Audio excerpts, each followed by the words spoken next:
Microfinancing is a very big topic at the Doing Good, Doing Well conference at IESE in Barcelona. And one person who's had 10 years experience in this field is Jacques Toureille. He's the general manager of the Aga Khan Agency for Microfinance. Jacques, thank you very much for being with us.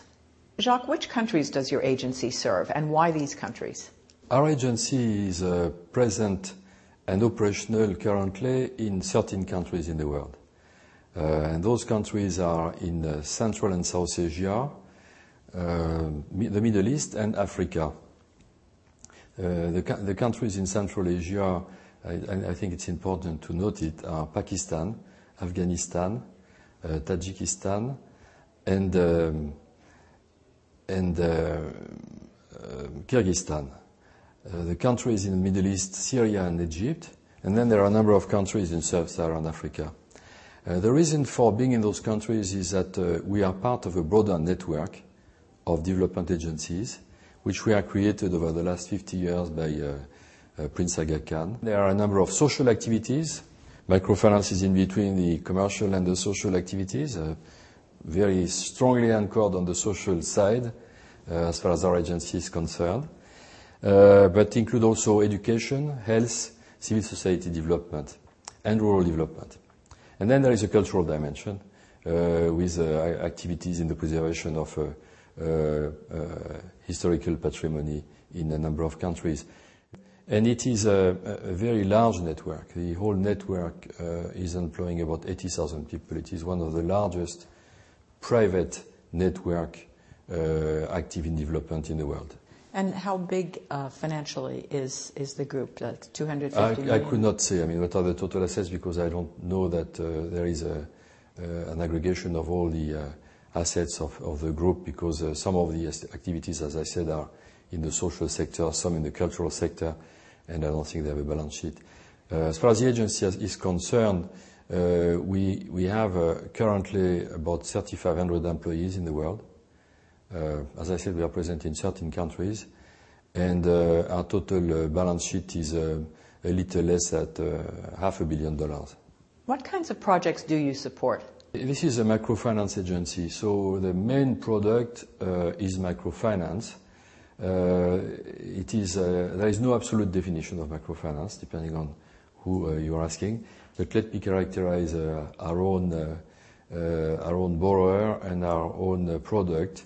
Our own borrower is usually, for 2/3 of them, a man and 1/3 a woman, which is putting us a little at a difference with some historical institutions which are probably serving women. And the average size of the loan varies from one country to the other, obviously, because we are dealing with countries with different levels of economic development. But the average loan would be in the range of a few $100, $400 to $800, I would say. So these are pretty small loans. There should be a balance between sustainable financial institutions that are therefore covering their costs and making a surplus, and also offering and being anchored very strongly on social objectives, trying to reach out to populations that are isolated and that are underserved. So that has been the change, and this change is continuing. What kind of returns are we talking about percentage-wise? There is a very large range of returns.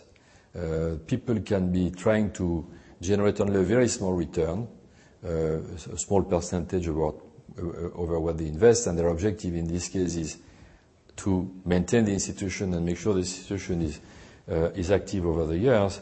And then you have got at the other end some people that have been making a lot of money in a short period of time, because they were charging extremely high interest rates and making a very large margin. Microfinancing seems to be the investment du jour these days. Are you not afraid that we might be paralleling the subprime mortgage problem and creating a bubble in microfinancing? I think this is a good point, a very good point. In fact, some institutions have suffered during the crisis. Some microfinance institutions have suffered. The institutions more and more now are established as microfinance banks. So they have a structure like that of a bank with a capital. They borrow usually from international organizations or local organizations or from financial markets, and some of them are allowed to mobilize deposits.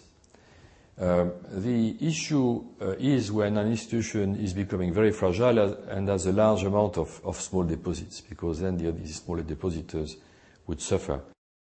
One has to look at the stable resources and build up the lending reasonably and at the level that the family can generate from their activity, from the activity which is financed by this microcredit. I would say that, like in any other institution, the trick is to balance your risks and to know your customers and to monitor your customers and to and to make those lending, to make those loans very prudently as possible. I would say that just to add, on the other side, the capital requirements for a microfinance bank are usually much higher than that of a commercial bank, in the range of 15, 20%, 30% sometimes. Who are the customers? Customers for us are 50% of them are in the rural areas, 50% in the urban areas, and that's something that we have deliberately decided. Now it's not just 50 and 50; it can fluctuate a little.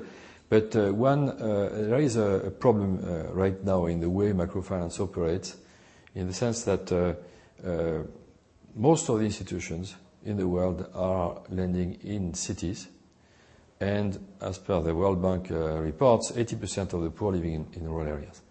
Now, why are people lending in cities? Because it's easier, because it's less costly, because it's in some way less risky, because you can identify and zero in on your customer, on your non-performing customer more easily. But so therefore, we have ourselves decided to serve those rural areas. It's more costly, more difficult, and more risky. Besides loans, what other kind of microfinancing instruments are there? I mean, you have deposits?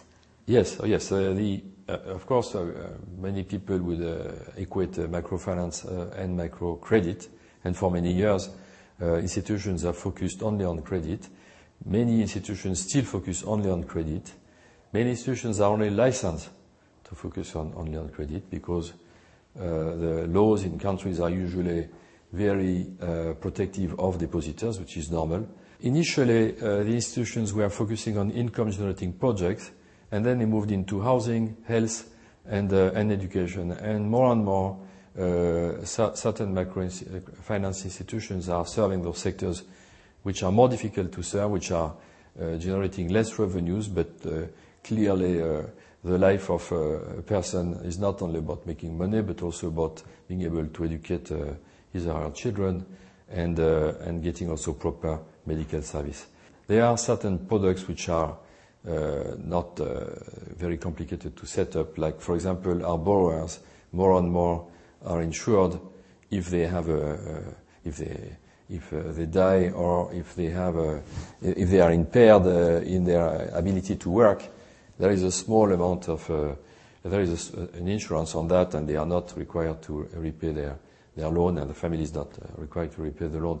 Jacques, let me end by asking you where you see all this going in 3 to 5 years. People are talking of building up a seamless financial sector. Some people say that. And many people see microfinance as an extension of the banking system. And that's what it is to some extent. The financial side, yes, definitely, because it's just a question for financial institutions to recognize that there is a group of people there that are, between quotes, bankable. I mean, this is a very bad word, but people use that word, bankable. They can borrow, they can repay, they can have a deposit account with you. They can also, they need other services. I mentioned transfer services, which are largely used by the poor immigrants in many countries, international payment services. So this part of the population, which is very large, I mean, more than half of the population live below the poverty lines. 3 billion people, 3 to 4 billion people. This population was not served by the financial services, by the financial institutions, and microfinance is helping to push the border, to push that threshold down towards those people, to a certain limit. The other thing which the financial sector, in my view, cannot do is the whole social dimension. So there is there is a role for different institutions that are established by people that have a concern for social issues, which is equating their concern for getting a return. And in my view, this can be achieved through separate institutions largely. And also, it requires certain skills, certain commitments, certain services, which are social services, which you don't find in the financial institutions. In the case of microfinance, they have to be developed in parallel. Social mobilization, technical support and advice have to be there to help those people to grow and develop and move into a more decent life. Thank you very much, Jacques Toureille, for being with us on INSEAD Knowledge. Thank you.